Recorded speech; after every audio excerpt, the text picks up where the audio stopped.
We are right now at the round 4 of the Chennai Grand Masters 2024. We have Amin Tabatabaei taking on Arjun Erigaisi. Both of them are the co-leaders of the tournament with 2.5 out of 3, and this promises to be an exciting fight. Arjun, in his meditative pose, shakes hands with the chief guest of the round who's going to make the opening move. The guest is the secretary of TNSCA, Tamil Nadu State Chess Association, Stefan Balasamy, and he plays e4, wishes Arjun the best, and Amin takes back the move. Arjun gets back into his meditative pose. For Arjun, this is his first game as the world number 2. He's at 2805.8 and is doing phenomenally well in this tournament. But so is Amin Tabatabaei. He did beat MVL in the previous round, and before that Alex Di Sarana. This game will determine who will lead the tournament. E4 by Amin and e5 by Arjun. He adjusts all his pieces.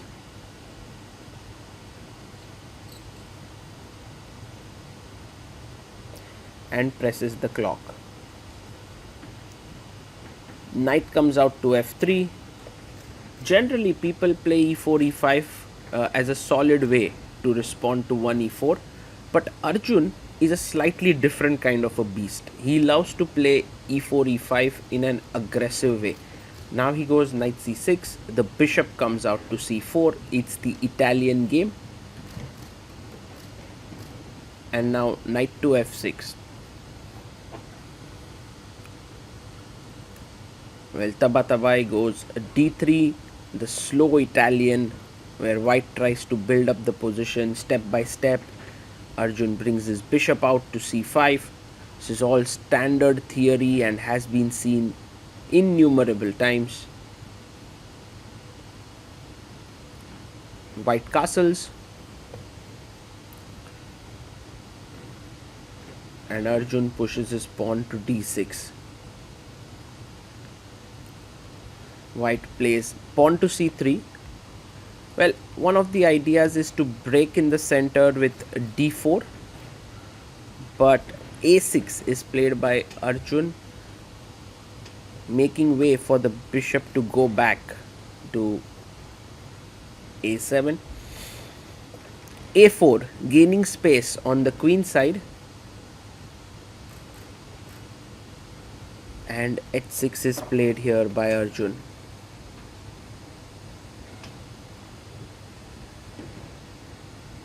Rook comes to e1. Very standard maneuvers, bishop will drop back, knight goes to d2, yes, bishop goes back. And so these are all well known. h3 is played at some point. But right now, Amin has to be careful, because if he plays h3, it gives a hook with g5. So he rightly plays his pawn to b4, gaining even more space. And I think Arjun can now short castle. That's a normal way to play, but he goes g5, and this is where the game starts to get interesting. We are on move number 9, and Arjun has pushed his pawn forward, slightly weakening his position, but on the other hand gaining space. Bishop e3.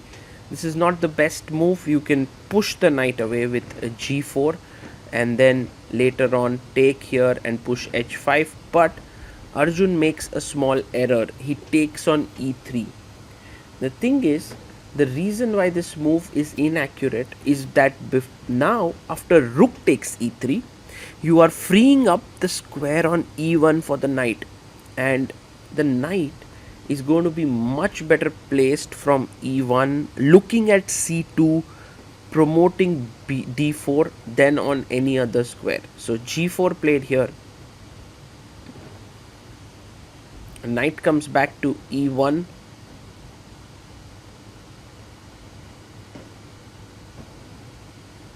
And h5. So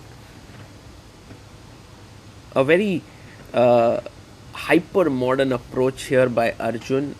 playing on the flank, and Amin says, I'm going to play in the center, because once you start playing on the flank, I'm going to play and open up the center. And Arjun doesn't even flinch. He pushes his pawn to h4.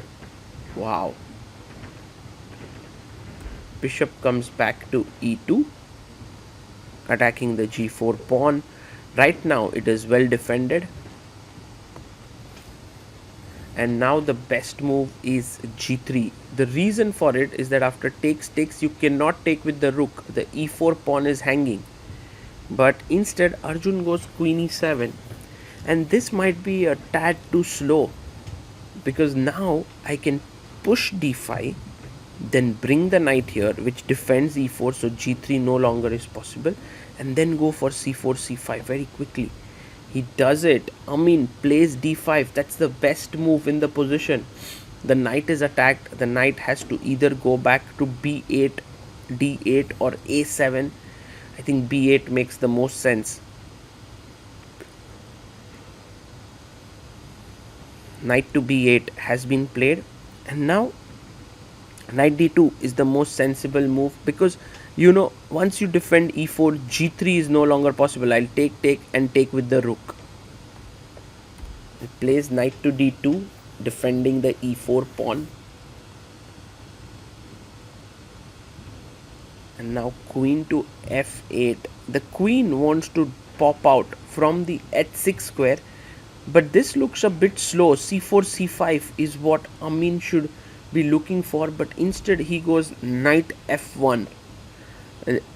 This is interesting.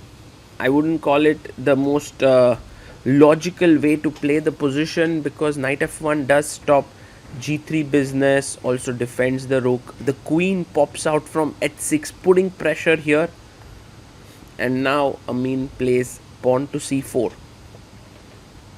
The question is whether g3 is feasible here. Well, the point is, after take, there is h3, and white is doing fine. So maybe not so soon. But anyway, Arjun plays it. g3 is on the board. And you see, after take, he has to go h3, right? Like, for example, he cannot really take with the knight or the rook. So hg, and you can't take with the rook because e4 hangs. You can't take with the knight because h2 hangs. So hg is on the board, and h3 is played. Now this is definitely in the air, a sacrifice, but you have to time it well, because if you do it now, bishop f3 and white is completely fine. So knight d7 is played.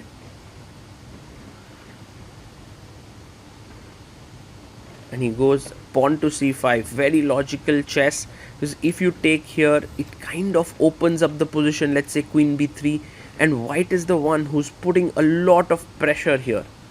So Arjun rightly avoids it, plays his knight to f8. The knight is coming from g6 to f4 to attack. Amin now takes on d6.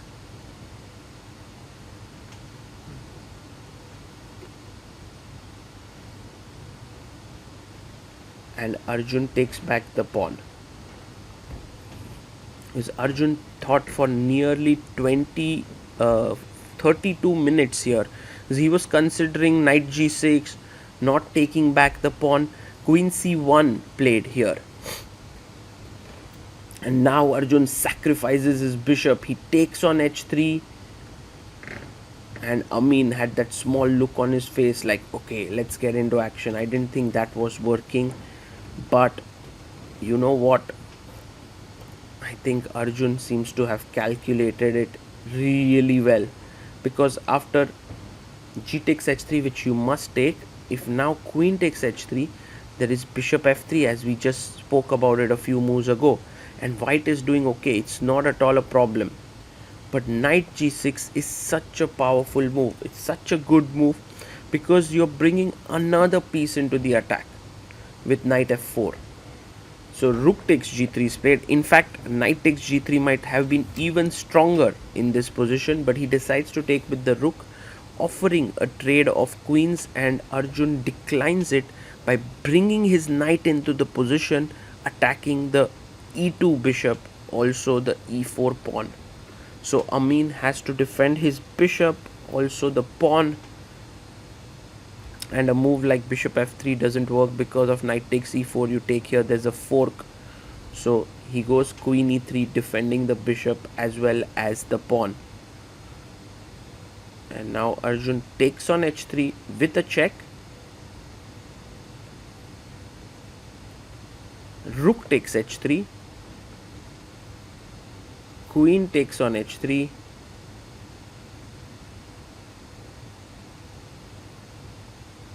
and now we are actually liquidating into an endgame, and the endgame is very imbalanced because white will have two minor pieces and black will have a rook and a pawn. So rook h3, and I feel black's play is slightly easier because this pawn is hanging. If you defend it, I bring my rook onto the open file, so the two rooks are doing well while the minor pieces are not yet coordinating so beautifully, but they have potential. Like bishop f3 is a good move, and then this king comes up, knight goes to e3 to f5, so there's a lot of potential here for white. He goes rook c8, he takes the open file, he wants to come in with rook c3, rook c4. These are the possible moves that he wants to play.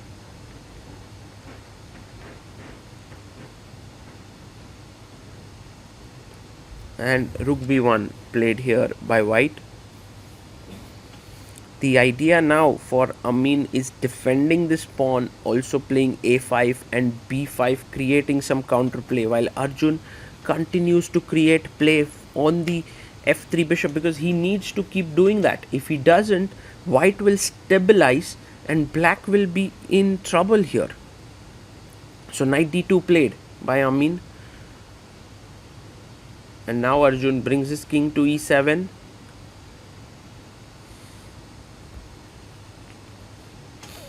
Let's see how Tabatabaei tries to continue a5. I like this move a lot because he wants to go b5 next. If you take, rook takes b5. Otherwise, I take on a6 and go rook b6. So these are all the ideas.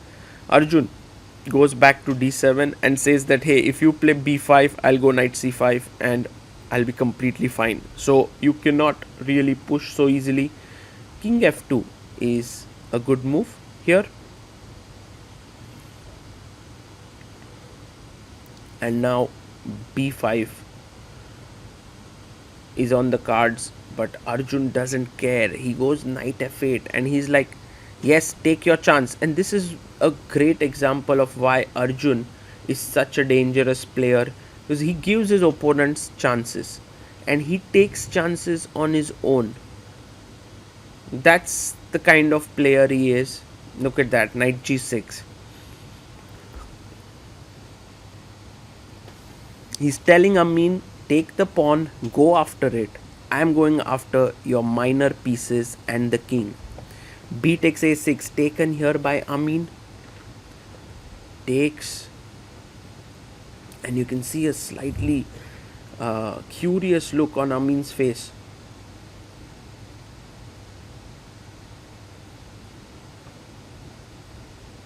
As he goes bishop, he's trying to move the bishop. Bishop g2 has been played. Well, you could even directly go here, that was not problem, but the knight would have entered and there would have been many chances of attack. But right now bishop g2 first, pushing the rook away. Rook goes back to h6 for Arjun, and now Amin first gives a check. King f8.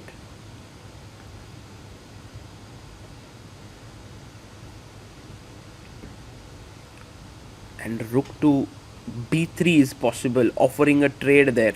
Yeah, that's definitely possible, but Amin is also a player who loves to, play for a win. Knight f4, knight jumps in. I don't see any big threat as yet, so can we take the pawn now? Yes, Tabatabaei takes the pawn. He now has an A passer, but Arjun instantly puts his rook behind the pawn to stop it. Check comes in. Black king goes to G7. And now it's time to push the pawn forward. Pawn to A6. Yes, pawn to A6 is on the board.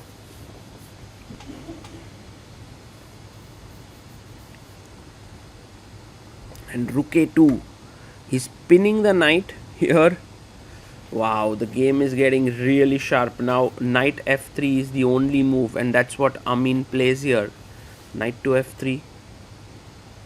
And how does Arjun create more play now?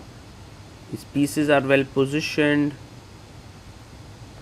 F5 it is. He's breaking through. So if you take here, then E4 becomes a possibility. That's his idea. You have to be very careful here, the way in which you play.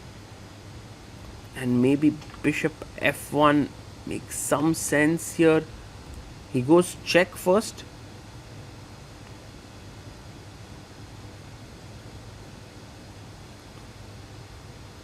Arjun comes back, king F8.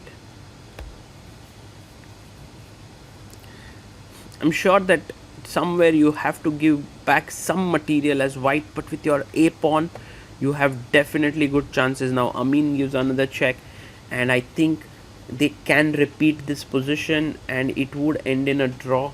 King G7, another check maybe. Rook A7, he plays a check.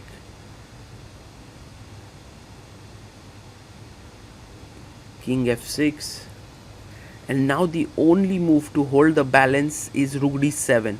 When you take here, like for example Fe, check, King G7, this would end in a draw somehow. But he blundered here with Bishop F1. I think something went terribly wrong here, because after Fe4, you can't move this knight. This is hanging, you can't take here, it's pinned. He wants to play bishop c4. Okay, understood. If you go rook b2, he has rook b7 with the pawn move pushing forward. But what about rook c2? Yes, he plays it. Rook c2. And there is something about this move that he's missed, like bishop b3, rook b2. All of a sudden, Arjun Erigaisi is completely winning. And this happens all the time with Arjun. He's able to find these amazing moves. And now look at this. This rook looking at this knight, this rook looking at this knight, this pawn trying to capture here. A pawn is running but actually going not so somewhere, like for example king e3. For example, if you had push a7, then rook takes f3 check, is just winning completely. So he goes king e3. Arjun now takes the knight.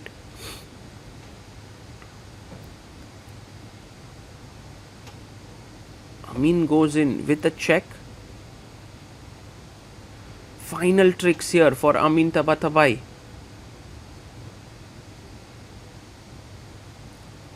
Arjun plays king to f5, a good move.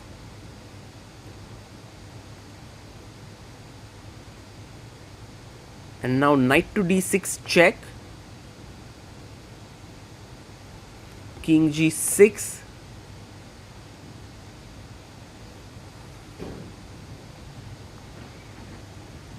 A pawn is dangerous, but the f pawn is just queening here. f2. Goes bishop f1. Makes a lot of sense. But now Arjun calculating without looking at the board. That's his style. That's how he plays chess. And rook e2 check. Beautiful move. You have to take the rook, otherwise it's a checkmate. Takes fe2, a check, king here, and a check, king here, and a check, and I queen, and I win the game. And that's the reason why rook e2 is a winning move here. There's nothing more to be done. Amin Tabatabaei is very, very distraught here. From an equal position, he fought so well defending, and he cannot believe how things have turned out this way for him.